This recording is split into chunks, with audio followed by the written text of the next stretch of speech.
A voz da Torá. Nessa época do ano, é muito comum no meio judaico as pessoas atentarem para 3 aspectos que o judaísmo considera como fundamentais para um bom relacionamento com o Eterno: Teshuvá, Tefilá e Tzedaká. Mas o que significam esses conceitos e como é que eles podem nos ajudar no nosso relacionamento com o Eterno? A palavra Teshuvá normalmente é traduzida na Bíblia como arrependimento, mas na realidade o conceito é bem mais amplo do que isso. Teshuvá significa retorno. Mas devemos retornar a quê?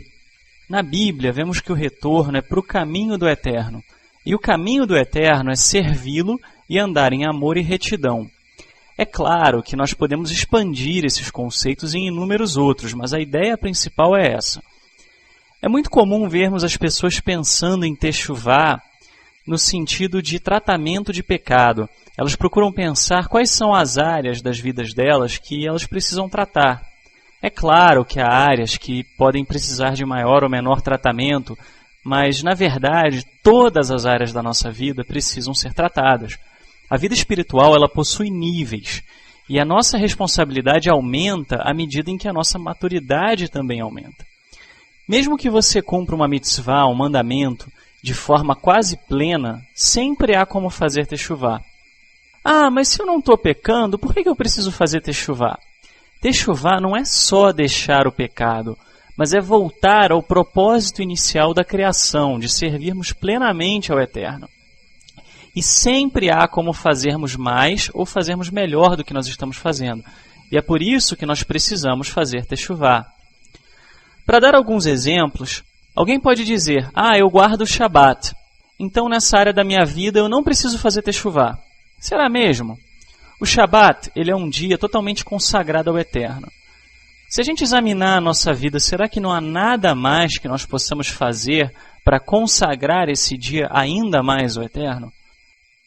Se não fazemos tudo, então não estamos ainda amando ao Eterno de toda a nossa força. Então temos que nos arrepender e temos que fazer Teshuvá. Outro exemplo, você ama o próximo? Você já fez absolutamente tudo o que você podia fazer pelo próximo? Se não fez, então você precisa também fazer Teshuvá. Não estou com isso querendo desmerecer o que nós já conseguimos evoluir espiritualmente. O Eterno se agrada e honra o esforço que nós temos feito.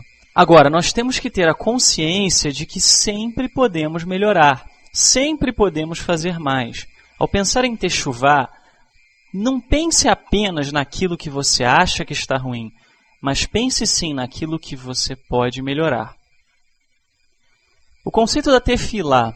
Tradicionalmente, nós traduzimos a palavra tefilá como oração, mas, segundo o rabino Hechel Greenberg, a palavra tefilá pode significar conexão, pode ser traduzida como conexão. E essa palavra também deriva da raiz pelel, que significa avaliar, julgar, ou seja, não importa se a oração é um pedido, ou um louvor, ou uma ação de graças. A tefilá, a oração, é um momento de nós fazermos uma introspecção e avaliarmos como anda a nossa conexão com o Eterno. E isso possui 2 implicações. A primeira delas é que a oração é uma forma de recarregar as baterias da nossa vida espiritual e, consequentemente, da nossa conexão com o Eterno. As nossas preocupações do dia a dia material tendem a nos afastar das coisas do Eterno. O mundo ao nosso redor e a nossa própria carne nos fazem deixar um pouco de lado a vida espiritual. E a nossa espiritualidade ela vai esfriando, as nossas energias espirituais vão se esvaindo ao longo do dia. A prática constante da oração tem, entre outras coisas, o objetivo de fortalecer a nossa vida espiritual. Se a nossa bateria espiritual, vamos dizer assim, estiver cheia, a nossa capacidade de enfrentarmos o pecado, de enfrentarmos as perseguições, lutas e conflitos que nós vivemos no nosso dia a dia, se torna muito maior. Mas existe uma diferença entre fazer uma oração ao longo do dia, estar sempre orando ao longo do dia, e separar um momento para orar. Um momento em que nós deixamos de lado o mundo ao nosso redor e nós nos concentramos no Eterno. O Salmo 55, versículo 17, fala da oração de manhã, na metade do dia e à noite. E a tradição judaica também relata que desde os primórdios da fé, o povo de Israel tem por hábito separar 3 momentos ao dia para se concentrar no Eterno. Na minha experiência, ao fazer isso, nós nos aproximamos de Deus e nós trazemos um novo ânimo para encarar o dia. Faça o teste e certamente você sentirá que a sua vida espiritual vai melhorar. O segundo aspecto da tefilá é que, por se tratar de uma conexão com o Eterno, não se refere apenas a pararmos para falar com Ele. Como a oração é uma conexão com Deus, isso significa que nós devemos estar sempre conectados com Ele, ou seja, os nossos atos têm que estar sempre de acordo com a vontade dEle. Não podemos ser seguidores dEle apenas em alguns momentos. Já dizia o salmista, não se pode fugir da presença do Eterno. Além disso, a conexão constante significa que devemos frequentemente conversar com Ele ao longo do dia. Você tem envolvido o Eterno no seu dia a dia? Você sabia que no judaísmo há mais de 100 bênçãos que podem ser recitadas em forma de oração diariamente para cada tipo de pequena situação do dia a dia? Procure estudar mais sobre elas e veja como os nossos sábios procuraram trazer mais a presença do Eterno para o dia a dia. O terceiro conceito para o nosso relacionamento com o Eterno é o conceito de tzedakah. Normalmente, o conceito de tzedakah é traduzido como caridade. E nós sabemos da importância de fazermos caridade e como a Torá fala a respeito do cuidado para com os pobres, para com as viúvas e para com os órfãos. Mas o interessante é que a tradução literal dessa palavra não é caridade, e sim justiça. Ou seja, ao fazermos caridade, nós estamos, na realidade, fazendo justiça.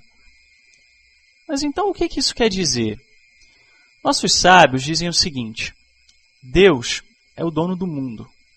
A nós, como filhos dele, são dados direitos sobre a criação que ele fez e colocou à nossa disposição. Porém, Deus permite que alguns tenham mais do que os outros. E o objetivo dele com isso é testar a fidelidade dessas pessoas que têm mais, para ver se essas pessoas terão fidelidade de trabalharem aquilo que lhes foi confiado pelo Eterno e de cumprirem a determinação clara que há na sua palavra de que eles distribuam esses recursos. Em outras palavras, Deus permite que alguns de nós tenhamos em nossas mãos recursos e bênçãos que, na verdade, são destinados por Ele a outras pessoas. E Ele espera que nós possamos distribuir os recursos e fazermos justiça. Deus não nos dá dinheiro e bens materiais para que possamos curtir a vida, ao contrário do que algumas correntes teológicas defendem. Ele nos dá dinheiro e bens materiais para que nós possamos, além de nos sustentarmos, sermos também mordomos e fazermos a obra dele, distribuindo esses recursos aos que não têm. Se nós entendermos esse conceito, se nós entendermos que esses recursos, na verdade, não são nossos, eles foram confiados pelo Eterno às nossas mãos, para que nós possamos distribuir, então nós deixaremos de encarar a questão da caridade como sendo uma opção nossa, como sendo um bônus na nossa vida espiritual, e nós entenderemos que não é nada mais do que a nossa obrigação para com o Eterno. Inclusive, a Torá determina que parte dos nossos dízimos sejam usados para isso. O dízimo ele também se destina a tzedakah, a caridade. E não dar tzedakah é deixar de fazer justiça. Se nós não damos a tzedakah, nós estamos nos apropriando de algo que o Eterno pôs em nossas mãos, mas que não é nosso por direito, espiritualmente falando. Infelizmente, dá até vergonha de ver o que a nossa sociedade faz e como ela é tão distante dos ideais do Eterno.